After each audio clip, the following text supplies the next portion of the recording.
आज का विषय, हम वज़न कैसे कम करें। बहुत वैसा विषय है। कई लोग बोलते होंगे कि भाई मेरे पास वज़न है ही नहीं, कम कहाँ से करूं।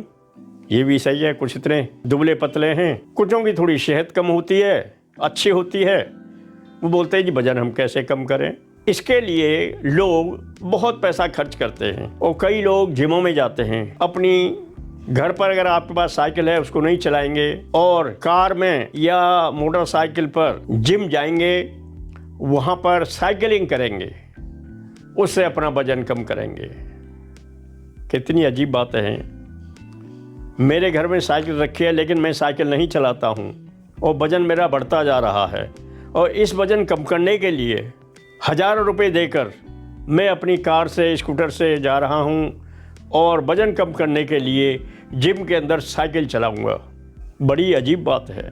ऐसे ही है जैसे कोई नुस्खा बता देता है दवाई का, कोई जड़ी बूटी का, कि वो पीसनी पड़ेगी, गोली बनानी पड़ेगी, उसको नहीं खाएंगे और वही चीज़ 100 रुपये का कैप्सूल बाज़ार से लाकर खा लेंगे क्योंकि पानी से लिया और तैयार कर लिया। यानी हम कहने का मतलब हम इतने बनावटी हो गए हैं, अपने जीवन को भी बनावटी रूप दे दिया है। खाना हम बाज़ार का ज़्यादा खाते हैं जिसमें घी, तेल, मिर्च, मसाले, खट्टे पदार्थ खूब पड़े होते हैं और मोटापा अपना बढ़ा लेते हैं। उसको बोलते हैं सेहत अच्छी हो गई है। कुछ दिनों के लिए सेहत अच्छी लगती है, बाद में वही लोग बोलते हैं यार मैं तो मोटा हो गया।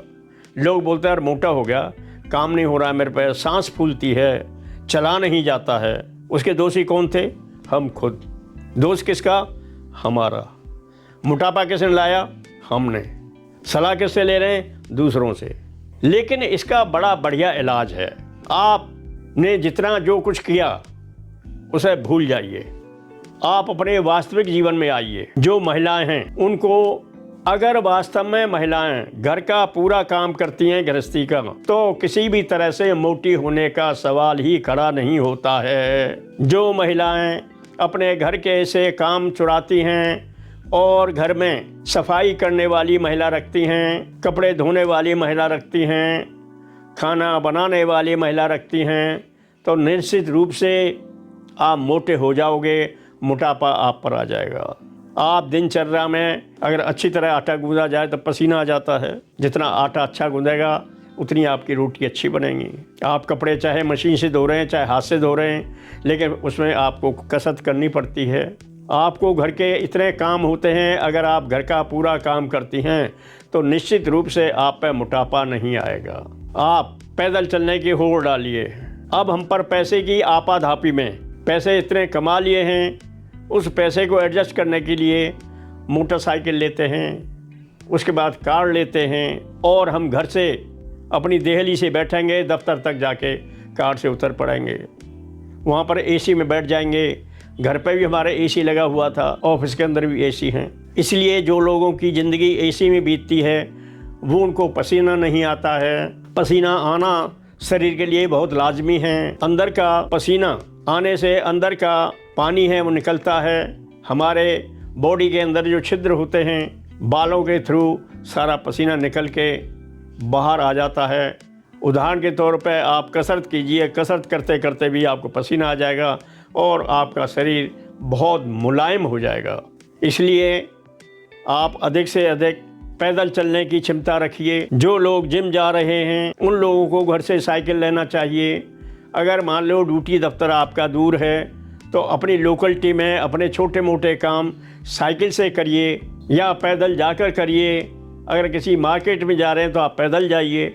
हम क्या करते हैं, मार्केट हमको आधा किलोमीटर है या 500 मीटर दूर है तो हम मोटरसाइकिल उठाएंगे, कार उठाएंगे, मार्केट की चल दी है। इसलिए आप मार्केट जाते हो, कोई सामान खरीदने जाते हो तो पैदल जाइए, वहाँ आपकी कसरत होगी आने और जाने में। सीढ़ियाँ भी हम नहीं चढ़ पा रहे हैं आजकल, वहाँ भी लिफ्ट लगी हुई है या एस्केलेटर लगे हुए हैं, यानी हम 2-3 मंजिल चढ़ना भी हमारी सांस फूल जाती है। तो हम कितने बनावटी हो गए हैं, हर काम से हम खुद डर रहे हैं। फिर हम बोलते हैं हम मोटे हो गए, अब इसके लिए दवा चाहिए। अरे हम अपने आप ही तो इसके उत्तरदायी हैं, उसका उत्तर हमारे पास ही है, लेकिन हम उत्तर देने में असमर्थ हैं। हमने अपने शरीर को इतना निकम्मा बना दिया है कि हम खुद उसको भोग रहे हैं, लेकिन फिर भी उस पर गौर नहीं कर रहे हैं।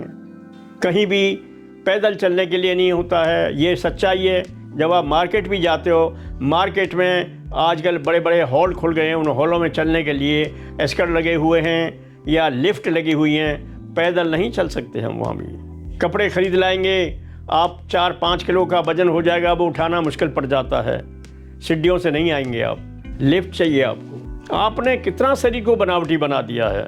शरीर को प्राकृतिक छोड़िए, थोड़ा बहुत तो प्रकृति को अपना साथ दीजिए। प्रकृति ने हमें बनाया है, उस प्रकृति का थोड़ा आनंद लीजिए। प्रकृति ने लिफ्ट वगैरह नहीं बनाई है, एसी नहीं बनाई है। जहाँ आनंद है आनंद लीजिए, लेकिन शरीर को बर्बाद मत कीजिए आनंद के साथ, वो आनंद नहीं हुआ आपका। जो लोग मोटापे से ग्रस्त हैं वो जल्दी जल्दी बीमार पड़ते हैं, उनको हार्ट प्रॉब्लम हो जाती है, शुगर प्रॉब्लम हो जाती है। इन सब से छुटकारा पाने के लिए आपने देखा होगा जो काम करते हैं, किसान भाई हैं, मजदूर भाई हैं, कभी भी हार्ट अटैक चाहे बोल देते हैं हार्ट अटैक, लेकिन उनको हार्ट अटैक नहीं होता है, न उनको बीपी अप और डाउन होता है। जब खूब गुड़ खाते हैं, खूब मीठा खाते हैं, लेकिन आप बीमार पड़ जाते हैं। क्यों? कि आप उस प्रकृति के दिए हुए मौसम के अनुसार नहीं चलते हैं। थोड़ी ठंड पड़ जाएगी, एकदम बड़े बड़े कम्बल, बड़े बड़े कपड़े पहन लेंगे। तो ऐसे ही अगर हम प्रकृति का साथ दें, प्रकृति की तरह रहें, थोड़ा बहुत प्रकृति का नियम लागू करें, तो हमारे जीवन में सुख ही सुख है। दुख लेने के लिए हम खुद अपने को जिम्मेदार बना लेते हैं और दोष दूसरों पर डाल देते हैं। हम डॉक्टर को खूब पैसा देते हैं, डॉक्टर के पास जाते हैं, लेकिन उस पैसे को डॉक्टर के पास जाने के लिए हमने अपने आप अपने शरीर को अवगुणी बना दिया है। इसलिए मेरे दोस्तों, प्रकृति का आनंद लीजिए, पैदल चलने की कोशिश कीजिए।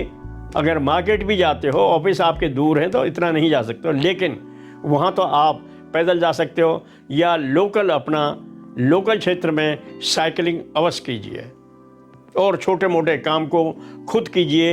ये नहीं कि किसी हेल्पर को ले लिए भाई वो काम करे। थोड़ा वजन उठाने की भी अहमियत रखिए, पैदल चलने की अहमियत रखिए, काम करने की अहमियत रखिए। निश्चित रूप से आपका शरीर स्वस्थ रहेगा और जो लोग स्वस्थ हैं वे लोग बहुत ही अच्छे हैं, उनका जीवन बहुत अच्छा कट रहा है। इसलिए मेरे दोस्तों, कहने का मेरा तात्पर्य है कि आप प्रकृति का आनंद लीजिए, मोटापे से बचिए। Thank you very much.